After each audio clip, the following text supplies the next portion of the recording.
Hello, this is the podcast Menofestacijos, and today I invite you to listen our conversation with artists from Sweden, Finland and Lithuania. So, Maja and Breife and Karina, I would like you to ask about the project LandJewelry. Maja and Breife are organizers, and how did you come up with the idea about it?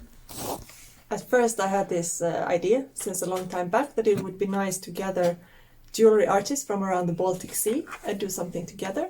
And then I came across Wiebke's work, and when I saw that I was like, this is a person who is working like with the things from the sea, or I see a connection to the sea. So I made contact to Wiebke. And we met up, I think the first time in 2017, yeah, or 18 in Helsinki. Mm-hmm. And Maja was talking to me because I had participated in a small exhibition in the gallery she was having at that time in Turku with her then husband. And she was asking me, or like telling me about this idea, and I was like, yeah, that would be really cool. And I don't know, it felt like something very interesting, not just us two, but also to have other people join in. Mm-hmm. And the Baltic Sea, there's a lot of countries that touch it and that live also by the sea. Like it's very important also commercially, like fishing and all the trade routes and stuff. And so lots of countries, lots of people living on these shores. Mm-hmm. And so we thought it would be nice to try to get artists from different countries to do something together. Mm-hmm. For this. And how do you understand the LandJewelry terminology? Because contemporary jewelry is very open to installation, to even performance art. And why do you think it's so important to speak about ecology through this medium? I think it's probably because both of us are kind of like maybe environmentalists, or both of us are a bit tree huggers, or like we care about nature and we find a lot of our inspiration in nature, I feel. And so we wanted to also show our worry about how things are going generally in the world, and I mean especially in this places that are close to us, and that we live close to the sea. Maja lives on Öland where the project happened. I live in Helsinki, and some of the artists that were part of the project also live quite close, or at least have some kind of emotional connection to the sea. And there's a lot of problems going on, ecological, like environmental threats that are in this area, in this ecosystem. So like eutrophication, like too many nutrients in the sea, or the dying of species as we have, or like we try to find out about the different problems, and then there you can find in the internet there's a certain research project that has put up a list of 7 main threats to the Baltic Sea. So we did use that in the end as a kind of a base for the artists to show like these, for example, are threats. What do you feel about these? Do you get some idea when you hear about these? And Wiebke came with the idea to bring in land art into this, so it wouldn't be traditionally making jewelry, but actually working in the nature, doing like jewelry for the nature, like by what is there. Yeah, I ignored your question. I'm sorry. Yes, the jewelry aspect, because both Maja and me, we come from a jewelry background. I've started to be a goldsmith and studied to be a jewelry designer, and Maja has also worked a lot with jewelry. You were in I studied in Oslo. Yeah. And we found it interesting to change the perspective, because we are so used to work with relatively small stuff. I mean, as you say, jewelry art nowadays can be installations and can be much bigger, but we still kind of start from this body connection place. And we thought it would be very interesting to also challenge ourselves and other artists to look at a bigger scale, and to take what we know in our work with jewelry and to try to apply it to a much bigger body, the body that can be a landscape, or like the sea itself, or a shore, or a beach, or something like that. Yeah. What was the biggest challenges of creating this project? Did the participants immediately understood your ideas, or did you need to explain it more? You are one of our participants. How did it feel to you? Was it weird or to? How was it for you, Karina? How did you become the participant? I saw on Klimt 02. I was late with the writing the application. But it worked in the end. It's very inspiring. I never saw anything like this, projects like that. I thought it's very much in connection with the nature. It's very real, straight, being on the earth, creating for the earth, and at the same time questioning this jewelry medium.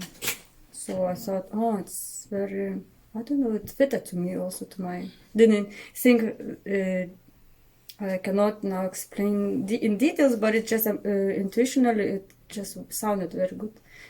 And I thought it's very inspiring. And I've always been using a lot of organic materials, and it was very interesting experience, very interesting colleagues from Germany, Sweden, Germany, Finland and Lithuania. It was very nice to work together. And was it a conscious decision, or just did it happen just organically, but all the participants are women? Well, we only had one male applicant. Yes. So and actually he got in for the first time, because we also had to postpone it because of COVID. So it happened the year after it was supposed to. So he initially said yes, but then he couldn't anymore because of the different COVID restrictions. So I don't know if it's, we did not restrict it in any way. When we posted an open call for people to participate, as Karina said, on this jewelry art webpage called Klimt 201, and we got only one male applicant.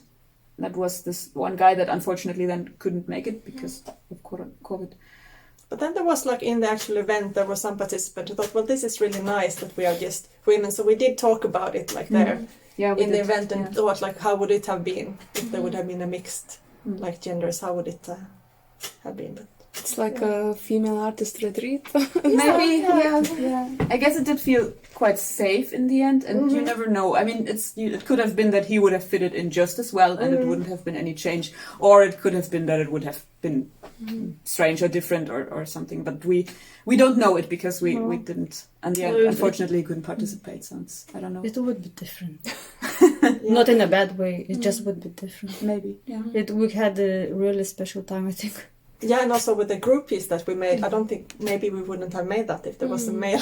That is a good point. Yeah, it might have been that this group works that we did in the end, and that is the unique and special and exclusive thing now for the gallery here, that we were able to do this installation with the aluminum casts. And it might be, because it's very intimate, that it might not have happened if there had been a male participant. Can you speak a little bit about that piece, Exposed? I think it actually started with Karina's idea, so you should. No, I just thought something to protest, to be a bit angry and protest, because of the situation of our sea, Baltic Sea. And there is sometimes you think it's hard to change something. There is sometimes you think nothing you can change, but then you live just with this emotional high peak, this unsafe feeling that what you can do about this, especially as an artist. So a little bit to protest, I thought it would be maybe. So you intend to a little bit provoke the spectators. I do think so, yes, a little bit, but not in a. We have talked about this because it's a. I mean, the installation is casts of our behinds in aluminum that here now we placed in the gallery on sea sand, and the background, of course, is that we are dirtying the sea because we don't know the way we use it, the way we overfish it, the way that the big ocean liners put waste into it. It's a straight terrible into thing. the sea. Yeah, straight into the sea, and it's many connections to our butts. There's a lot of different things, and now with the war, there have been other connections again to the protests that have been going on, for example, in Lithuania. So there's more connections now than I think we thought of at the time when Karina said that maybe we need to do some kind of protest thing, and then first we did just this photograph that you can see in the exhibition as well, and then. I personally had always saw that it needed to be something that could be installed in place in a way that we could have brought to the shore in Öland and to just put there. So I thought it would have been good to do like a concrete casts or something like that. But then in the end, thanks to Karina, who organized the whole casting thing here in Lithuania, we were able to do like casts and then send them here to Lithuania and get them cast in aluminum, and put them up here. So yeah, it's about putting dirt in the sea where it doesn't belong and it shouldn't be there. So. What do you think is the role of artists in the context of the environmental problems? I think it's always to point out things. Maybe we can't do so much like actual actions, but we can try and we can like bring light to the situation in different ways. I agree, yeah. Draw attention to certain problems or to show people that there is a problem where maybe they didn't know before that there is one. Is contemporary jewelry respected as an inspirational field of art? Because in Lithuania sometimes it's understood only like design pieces, and there's not that much understanding of the jewelry as performance, as jewelry as installation. How is it in Sweden and in Finland? Do you want to start? I think it really depends where you are. Like I live in a very remote place. I don't think there is jewelry art. Like people, they think it's jewelry, like it's gold or silver, and it's nice things that you have around the neck. So that was also a part of why it was nice to do it in there, like because there isn't so much of a scene. But if you go to like Stockholm or Gothenburg, there are scenes, but I would say it's very small.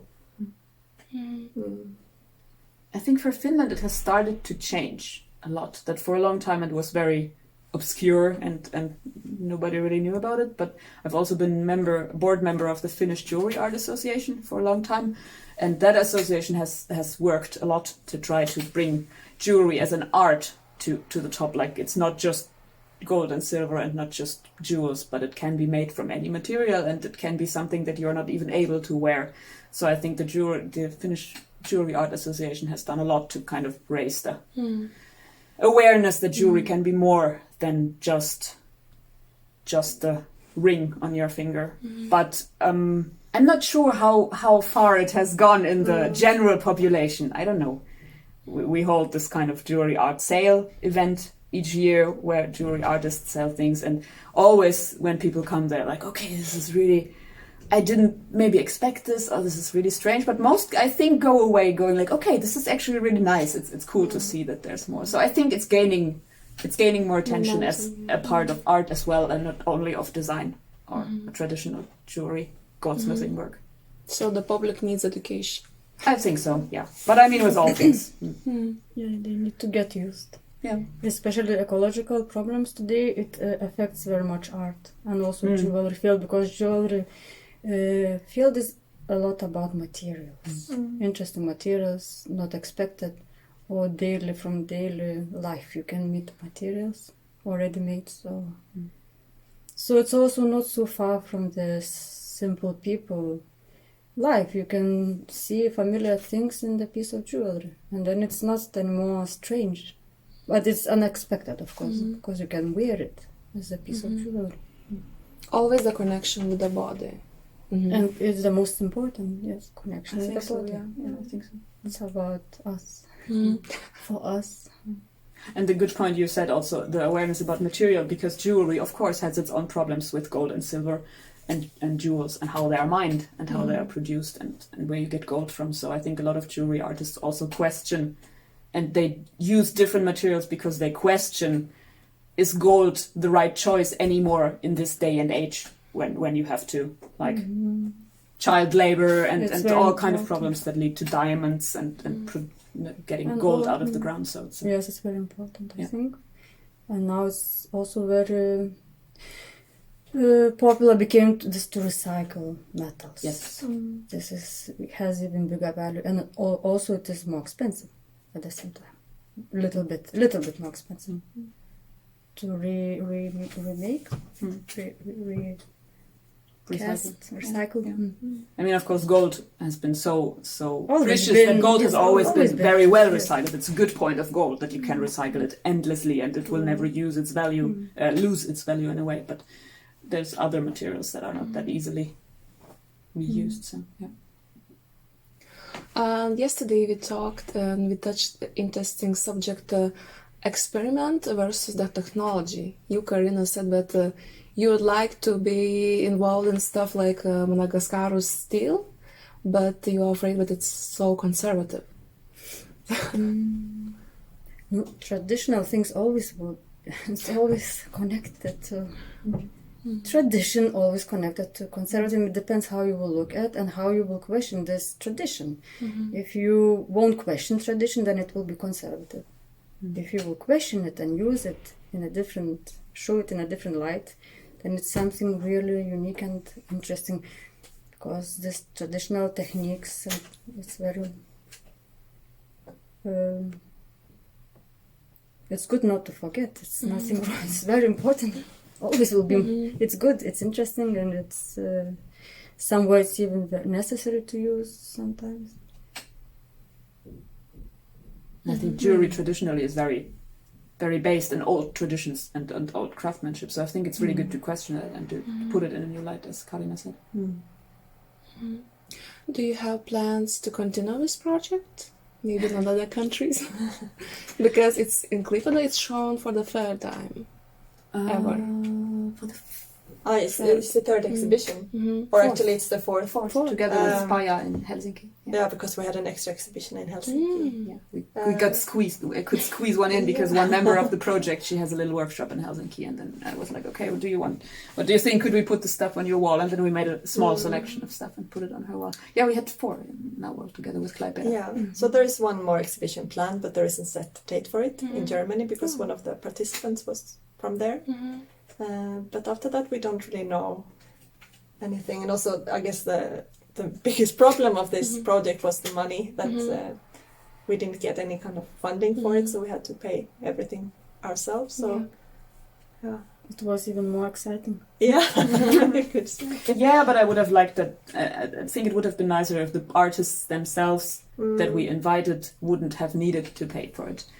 We were very lucky that we found people who were very interested and enthusiastic about the project and wanted to participate, even when in the end we said, okay, sorry guys, but we didn't get any funding. We have to ask money from everybody to cover the stay at this lighthouse in Öland where we were, and to cover the food. And everybody was completely on board with it. And also afterwards, for the first exhibition in Himmelsberga and in Kotka in Finland, we they helped us with paying for the prints that we put up for those exhibitions. So we were very lucky to have so enthusiastic participants, and it was great to have. But it is true that it's a lot of work, and we do a lot of hours of work that are unpaid, and it's hard. It's a great project, but I'm not sure if we have the power, the energy to go much farther with it. We just can hope that it's promising, maybe, because I think it's very very inspiring because of all the concept. So I hope for your organized initiators that it can grow in something interesting and easier, smoother. Yeah, it would be nice if this is like a birth of something. It can continue and spread on its own. Yeah, there was interest when I put the open call. I don't remember which year we put the open call, but it was some time ago when we put out the open call. I did get someone through Klimt asked me like, "Oh, I would love to participate, but I'm from Asia, somewhere else." Yeah. And we did get applications from Asia actually as well. South America. In South America, true. And this is nice. One artist asked, "Could we not do this project on the Atlantic coast, like the Spanish or French coast, for example, to have to do with the Atlantic Ocean and not with the Baltic Sea?" Yes, of course, it would be great, but we need some. We need to eat and we need to live and we need to pay rent. So. Yes. So it's a big interest from artists, which is nice. Very inspiring, very motivating. Thank you so much for your time and answers. And you can see this new exhibition in the Klaipėda Gallery till the June 4th. Thank you. Thank you. Thank you.